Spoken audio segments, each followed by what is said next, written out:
Elvan Gomez, praktisi hukum dan pengacara senior saat ditemui Detik Fakta TV di kawasan Salemba, Jakarta Pusat Selasa malam, 9 April 2024, mengatakan ada pergerakan dari demokrasi menuju tirani.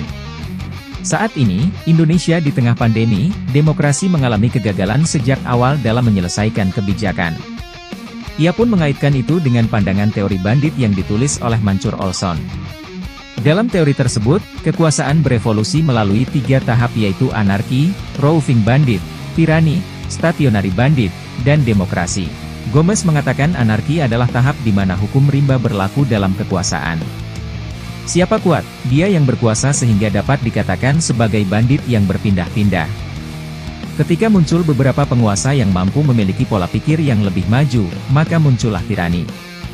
Demi mempertahankan kekuasaannya, pemimpin berusaha membuat sistem yang berkelanjutan di suatu tempat sehingga disebut pula dengan bandit menetap atau stationary bandit. Pemikiran dalam rangka pembuktian dalam Mahkamah Konstitusi, satu pemikiran dalam artian petunjuk dengan menggunakan narasi dengan bukti keterangan saksi, satu lagi bukti fakta itu say. Nah, ini yang menjadi satu perdebatan dalam sengketa Mahkamah Konstitusi tadi. Dan juga ada dorongan dari para rektor memberi pendapat kepada Mahkamah Konstitusi. Adanya dorongan para budayawan, adanya pengaruh-pengaruh lain, pressure segala macam. Itu juga sudah melanggar undang-undang juga. Undang-undang kekuasaan kehakiman. Hakim itu harus bebas ketika nggak boleh terkena pesanan. Termasuk suratnya Megawati, tulisan Megawati. Maka sebetulnya harus kita kembalikan ini menjadi kembali kepada Undang-Undang 45 yang asli. Dan pemilu dinyatakan gagal. Bentuklah pemerintahan darurat. Ya, pemerintahan darurat untuk melaksanakan pembalikan Undang-Undang 45. Daripada sekarang lakunya menjadi dilema. Dia menggunakan alat bukti yang dari 01 sama 03. Dia akan menjadi dilema juga, akan menjadi secara itu ada pembiasan dalam sistem pembuktian. Dia menggunakan yang punya 02, juga kesalahan lagi dia akan berhadapan dengan people power. Nah sekarang people power masyarakat itu dalam permainan politik kekuasaan menuju tirani. Dan makanya saya selalu berpikir kembali kepada Undang-Undang 45 seperti bagaimana 20 Juni tahun 66, seperti bagaimana Sudirman menolak perjanjian negatif pada 89, terjadi perjanjian meja bundar yang membentuk yang prioritaris. Itu harus diwujudkan. Kalau mau lepas kekuasaan semua, muncullah sekarang pemikiran baru bagaimana menciptakan masyarakat sejahtera, masyarakat cerdas. Tapi sepanjang ini masih dipermainkan dalam arti taktik strategi politik, ya partai juga masih takut. Kita buktikan aja, hak-haknya nggak bisa jalan tuh, ragu-ragu.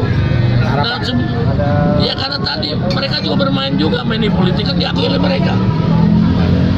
Ya harusnya juga kan dengan ada main politik itu dibubarin juga bentar legislatif tadi. Baik. Ya, jadi intinya adalah MK harus berani keluar dari masalah ini, meminta dengan pertimbangan hukumnya bahwa ini menjadi kekacauan dalam undang-undang, mengembalikan pada Undang-Undang 45. Walaupun itu di luar usulan yang lain, tapi MK bisa mengeluarkan pendapat hukum karena dengan undang kuasaan hakim majelis tinggi bisa membuat yang namanya pendapat fatwa. Jadi hakim mengeluarkan fatwa bukan putusan. Keluarkan fatwa bahwa kembali pada Undang-Undang 45 pembentukan pemerintahan darurat. Pemikiran dalam rangka pembuktian dalam Mahkamah Konstitusi, satu pemikiran dalam artian petunjuk dengan menggunakan narasi dengan bukti keterangan saksi, satu lagi bukti fakta itu say. Nah, ini yang menjadi satu perdebatan dalam sengketa Mahkamah Konstitusi tadi. Dan juga ada dorongan dari para rektor memberi pendapat kepada Mahkamah Konstitusi, adanya dorongan para budayawan, adanya pengaruh-pengaruh lain, pressure segala macam. Itu juga sudah melanggar undang-undang juga. Undang-undang kekuasaan kehakiman. Hakim itu harus bebas merdeka, nggak boleh terkena pesanan. Termasuk suratnya Megawati, tulisan Megawati. Maka sebetulnya harus kita kembalikan ini menjadi kembali kepada Nusa 45 yang asli. Dan pemilu dinyatakan gagal. Bentuklah pemerintahan darurat, ya, pemerintahan darurat untuk melaksanakan pembalikan Nusa 45. Daripada sekarang maksudnya menjadi dilema, dia menggunakan alat bukti yang dari 01 sama 03, dia akan menjadi dilema juga, akan menjadi secara itu ada pembiasan dalam sistem pembuktian. Dia menggunakan yang punya 02, juga kesalahan lagi dia akan berhadapan dengan people.